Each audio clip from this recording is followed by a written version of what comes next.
The now is more important than past or future, because you realize it is life itself. In the normal state of consciousness, certainly past and future are more important than now.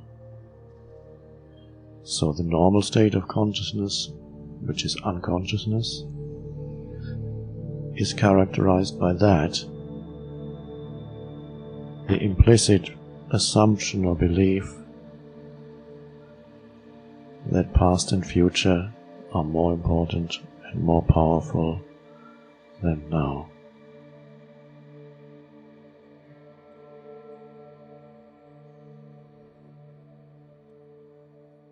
And then a moment comes when you realize the now is all there ever is.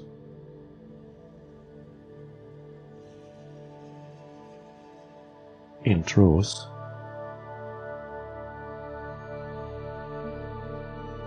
life can only be now. Then you honor life by honoring this moment.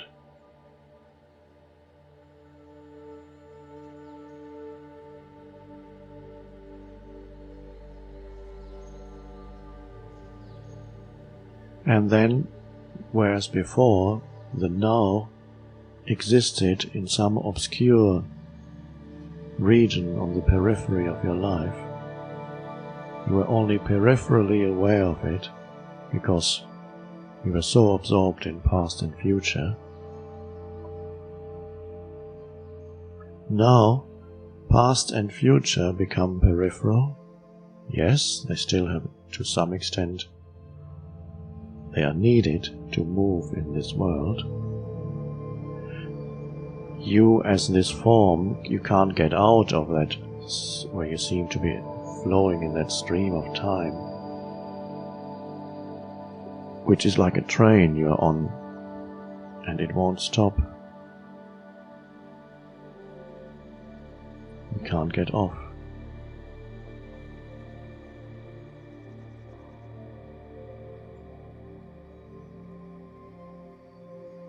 I recently saw people that I hadn't seen in 15 or 20 years. 20, I think it was. It's a little shocking what time does to the human form.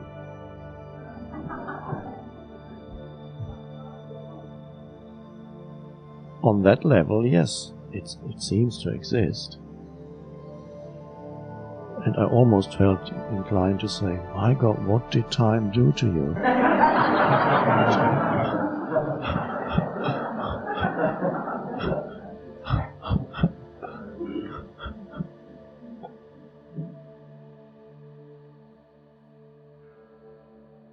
Yes, on the level of form, you as this form, you are subject to time.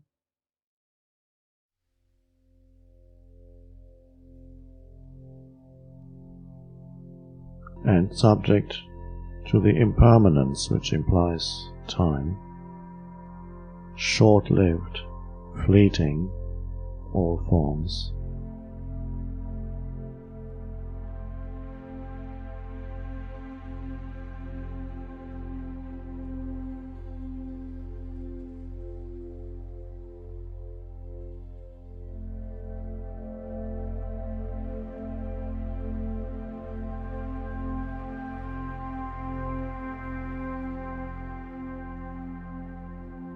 Everything, every form is quite fleeting.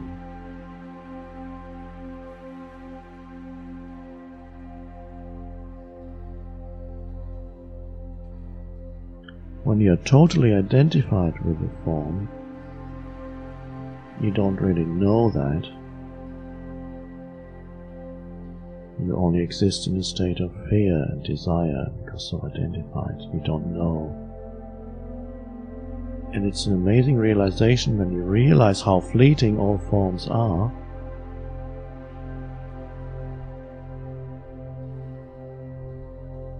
that knowing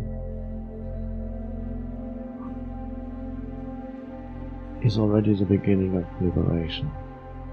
Not as an intellectual fact or belief, but to see how short-lived all forms are.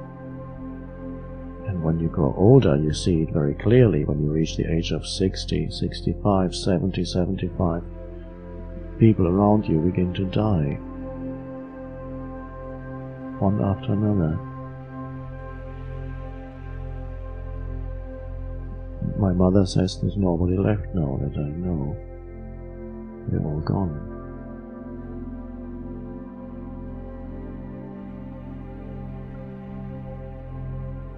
And then, of course, you see it everywhere, in every natural form. Now, the seeing of that, when you see it, you realize it, that is already liberating.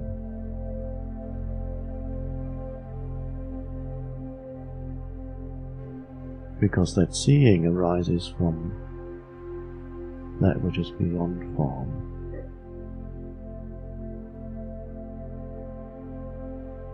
If the entire world were green, the color green would not exist, because there would be nothing to differentiate it from.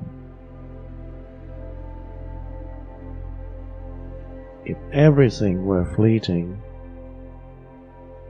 you wouldn't even know it.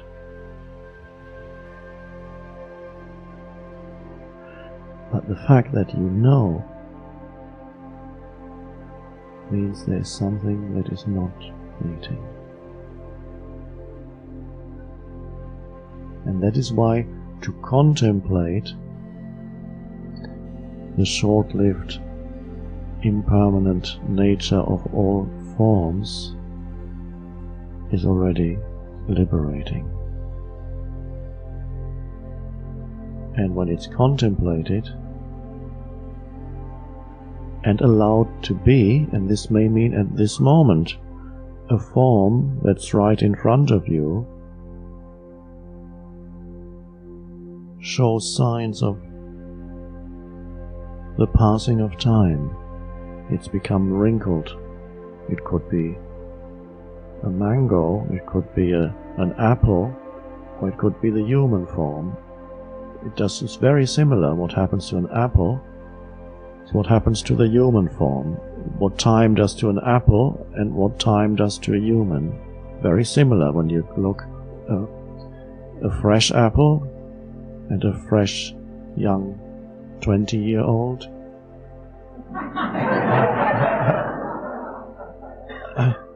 All shiny,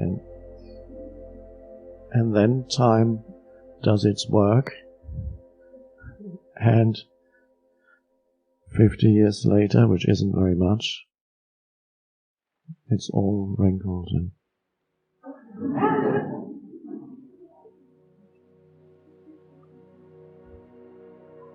but with humans, there's the potential in that for the flowering of consciousness through the fading form.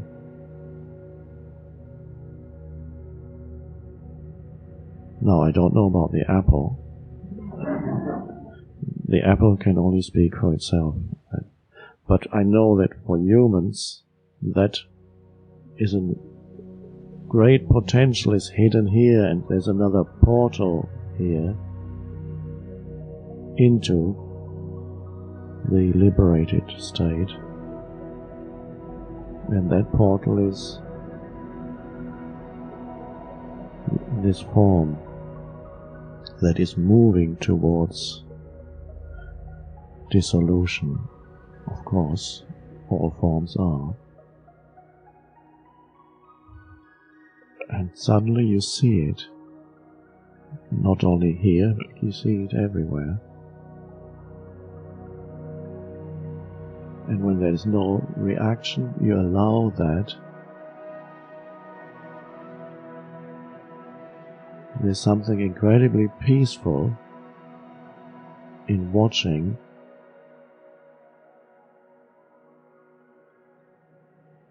the form arise and dissolve.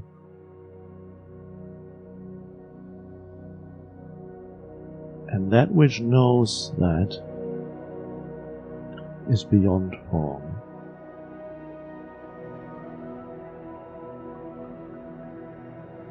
That is why there are certain works in literature, they never talk about anything that is beyond form, but they show you the impermanent nature of life, and they are spiritual works. It is already spiritual, you don't need to talk about anything that is beyond the impermanent nature. Just to show you the impermanent nature is spiritual, because it makes you into the seer of that. So there are those Shakespeare sonnets, talk a lot about how beauty fades, how quickly, what time does to it. And to read it can be a spiritual experience, because it puts you into the position of seeing impermanence.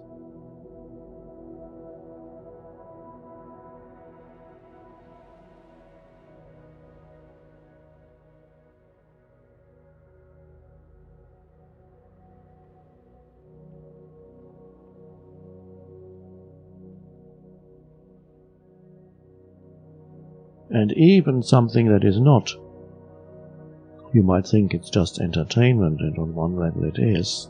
Even a film like Titanic, where you see what all these forms that die,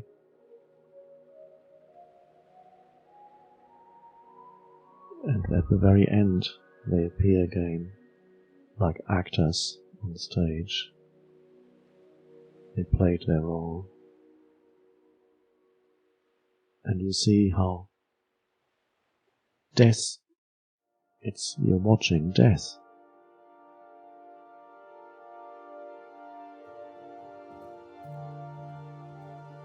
So one could say what we really talk about is death.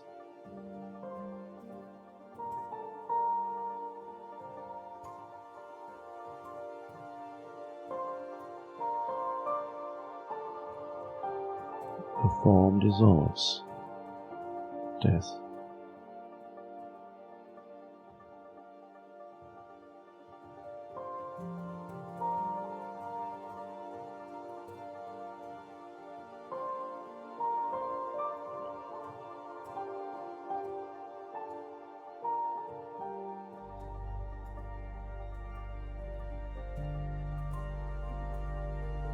Now there's a saying in a sacred scripture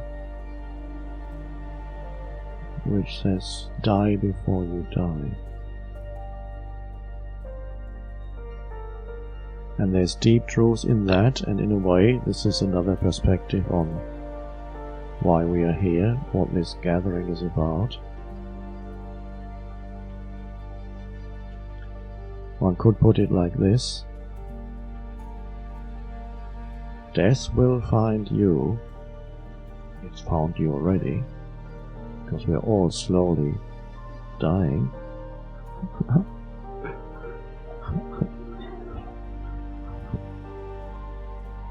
And eventually it'll catch up with you. Now find death before it finds you. And that's the essence of spiritual practice, is finding death, embracing death,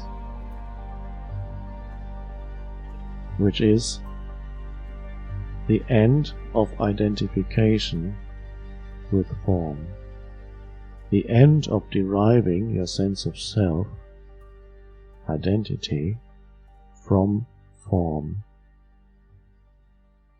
because that is the normal state of consciousness. And the identification with form is twofold. The physical form, identifying with the appearance of the body, And some people have that very strongly, that a large part of their sense of self is to do with identification with the physical form. And then you have the psychological form that you identify with as thought structures and emotions that accompany those thought structures, accumulated content of the mind, images of who I am, what the world has told me about who I am, the surrounding culture has told me about who I am. Or I may have reacted against what the surrounding culture has told me about who I am, but I'm still not free in that, because even the reaction is a conditioned reaction. So there's the psychological form of me, which is me and my story, which may be mostly a personal story, it may be mixed up with a collective story of us, me and my tribe, my nation, my religion. It's the story of me. That is the psychological form of me. And everybody has their story, that is the me. And everybody knows that the me lives in a state of dissatisfaction with its story. It is a characteristic of the story not to be at ease or fulfilled for very long. It is not in the nature of that story-based identity to be at peace, fulfilled, or free. The very structure of it goes against that. The very structure of that kind of identity doesn't allow it. It's based on fighting something or someone, being at odds with something or someone.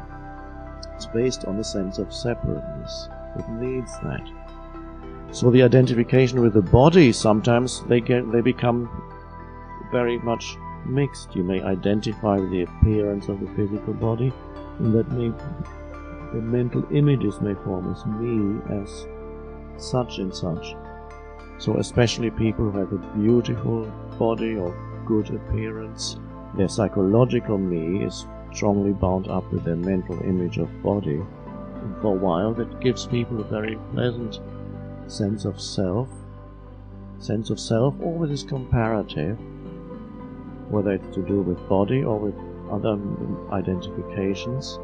You will compare yourself to others and then see where you fit in your identity. There is an attempt to be more than others in the story-based. And if you cannot be more because you're better, greater, know more, look better, or stronger, whatever it may be, if you cannot be more there, then what's left to you? You can be more miserable than others. And that also works. And some people have that strongly. If they can't create a satisfying identity in having more knowledge or more beauty or more physical strength or more money than others, then at least I can feel more miserable and have a self-image of one that has been treated unfairly by life. That's very satisfying. Because now you know who you are. So just and then you seek to confirm that story-based, image-based identity by selectively interpreting life around you. You begin to see only those things that conform with your sense of identity. There's selective interpretations of reality and selective perception.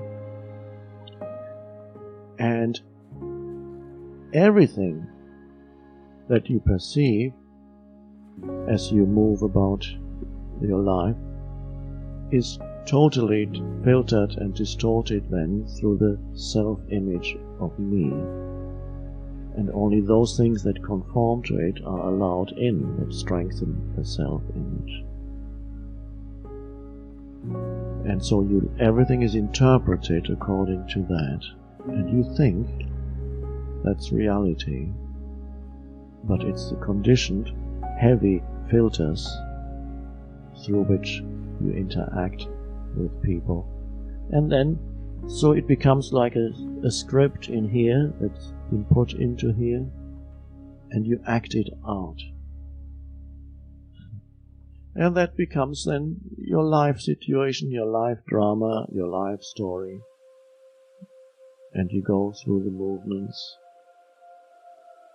looking for more of you, through more, adding more future, never finding it.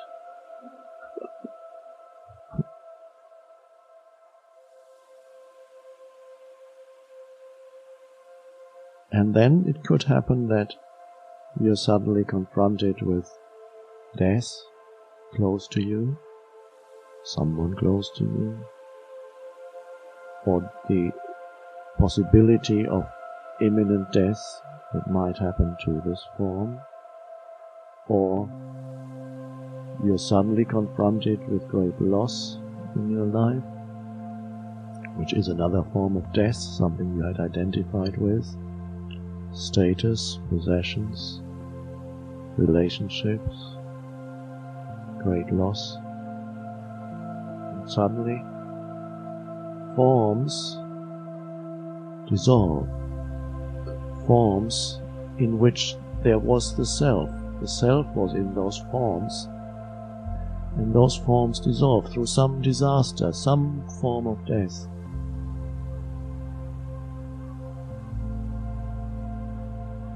And sometimes it affects even the mind forms with which you had identified, because the trauma and the shock is such that it shakes the mind, rigid mind patterns that before were running you and pretending to be you, and suddenly those also die. You don't know who you are anymore, you can't explain it anymore.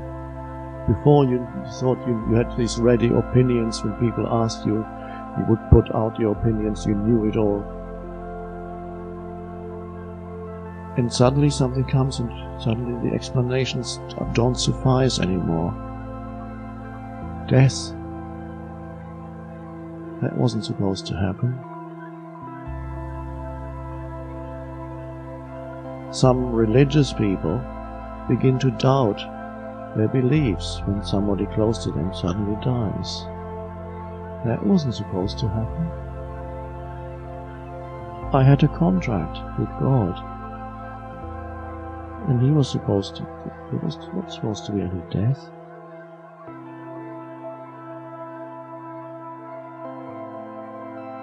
Form dies.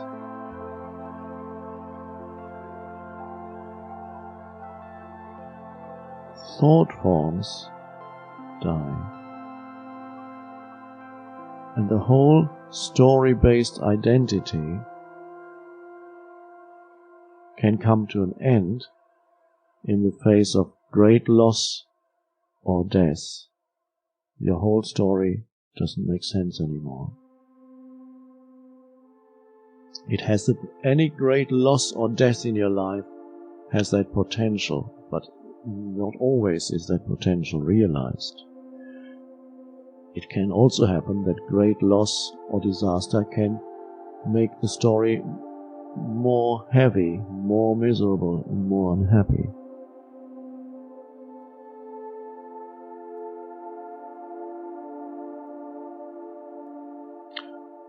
But the greatest potential is always death, and wonderful portal is when a form dissolves. Or you see the dissolving form. It may not have dissolved yet, but it's moving there, so the portal is beginning to open.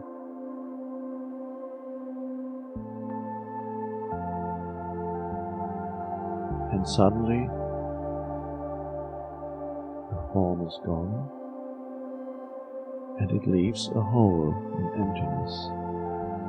Someone close to you dies. You lose your entire possessions, whatever it may be. A hole is left, there was the beautiful fabric of your existence, your life story. Maybe it was all in place, because some people, for a few years in their lives, they have it all arranged so neatly that you look at their lives and says, how is it possible everything in his or her life seems to work so well? It's rare, but occasionally you see it. It's like a picture book. A family, 2 children, both doing well, happy marriage, beautiful house, good job, promotions, status in society, 2 or 3 big cars. It's too much. Usually when you scratch and look beyond the surface, you find something else. But let's just say that yes, they are happy in that they have neatly arranged their life situation in such a way that everything seems to be working. And it's only a question of time before something in there collapses.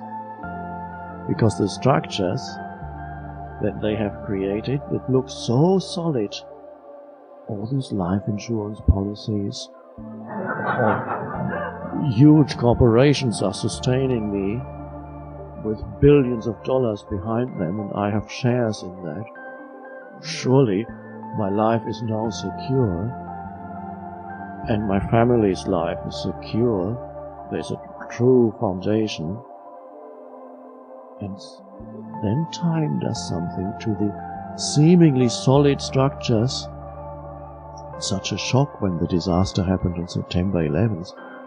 This huge structure, so solid. And it took only a few madmen and they collapsed. And so, it's only a question of time before something comes in, and somewhere the solidity of those structures will reveal itself as illusory. It'll start to crumble somewhere.